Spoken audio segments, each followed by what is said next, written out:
चलिए आपको एक अंश सुनाते हैं। अगर आप सोच रहे हैं कि कहाँ निवेश करना है, सोना, चांदी या फिर इक्विटी, तो देश के 3 दिग्गज फंड मैनेजर कोटक एएमसी के एमडी नीलेश शाह, आईसीआईसीआई प्रू एएमसी के ईडी एनसीआईओ एस नरेन और 3P इन्वेस्टमेंट मैनेजर्स के सीआईओ प्रशांत जैन के साथ हमारे मैनेजिंग एडिटर अनुज सिंघल की खास बातचीत हुई। कहाँ दाव लगना है, किससे दूरी बना के रखनी है, बाजार में कितने रिटर्न की उम्मीद रखें, इन सब मुद्दों पर इन 3 दिग्गज फंड मैनेजर की बातचीत की एक झलक आपको दिखाते हैं।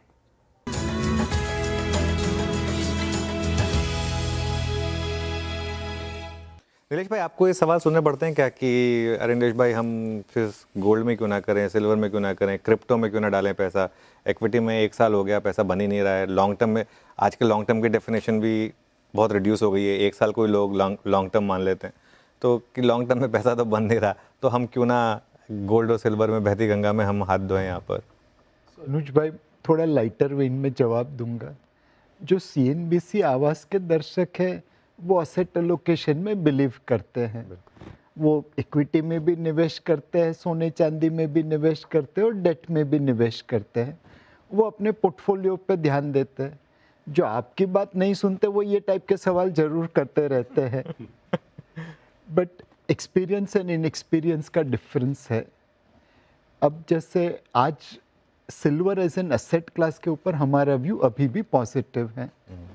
पॉजिटिव इसलिए है कि इंडस्ट्रियल डिमांड अच्छी है और central banks around the world are buying. अब जैसे प्रशांत भाई ने कहा कि निश्चित रूप से तो आप कुछ भी नहीं कह सकते, बट एक डेंजर जो हर व्यूअर्स को आगाह करना चाहिए कि आज सिल्वर की शॉर्टेज है, तो फिजिकल सिल्वर तकरीबन 10 से 12% प्रीमियम पे ट्रेड होती है।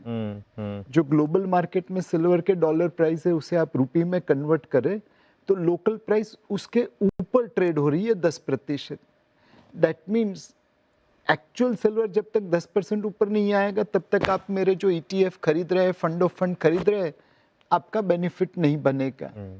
तो जब आप निवेश कर रहे हैं तो इस चीज का ध्यान रखिए कि आप एक प्रीमियम दे के एंट्री कर रहे हैं। जनरली इतना प्रीमियम कभी सस्टेन नहीं होता। सेकंड, सेंट्रल बैंक ने बाइंग करना चालू किया तो गोल्ड और सिल्वर के दाम बढ़ने लगे। अब कोई थर्मोमीटर तो है नहीं कि हम पता कर सके सेंट्रल बैंक कब तक गोल्ड के दाम खरीदेंगे। अगर उन्होंने बेचना चालू कर दिया तो ये गोल्ड की पूरी तेजी खत्म हो सकती है।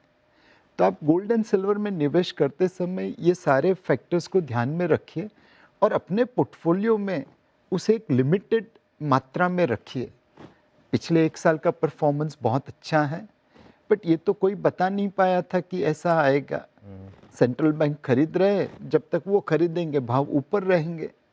अब सिल्वर में आज 10% प्रीमियम पे एंटर हो रहे हैं। Is it worth taking that kind of risk? तो एक सीमित मात्रा में अपने पोर्टफोलियो में ये सब चीजें रख सकते हैं।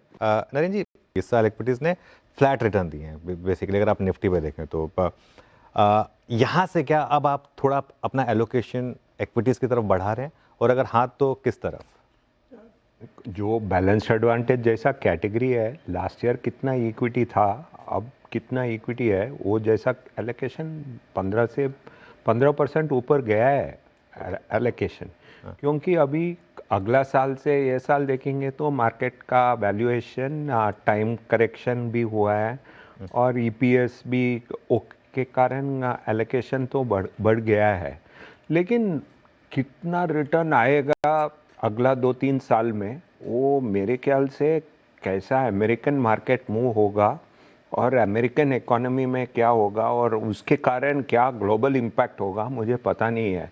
क्योंकि इंडिया में आज मार्केट और उतना एग्जूबरेंस नहीं है, लेकिन अमेरिकन मार्केट देखेंगे तो आज वहाँ एक आर्टिफिशियल इंटेलिजेंस स्टॉक सब इतना भागा है, वो गोल्ड सिल्वर के ऊपर तरीके से वहाँ भी भागा है।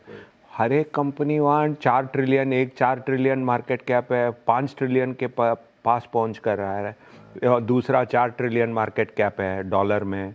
सो वहाँ क्या होगा मुझे पता नहीं है अगला 2-3 साल में। मेरा व्यू है कि वहाँ गिरेगा, इंडिया आउट परफॉर्म करेगा, बट पॉजिटिव रिटर्न देगा, नेगेटिव रिटर्न देगा, वो समझ में नहीं आता है। ये बिल्कुल दिक्कत है कि जब अमेरिकन मार्केट चलती है तो हम चलते नहीं है, लेकिन अगर वो बहुत ज़्यादा गिरेंगे तो हम भी गिरते हैं।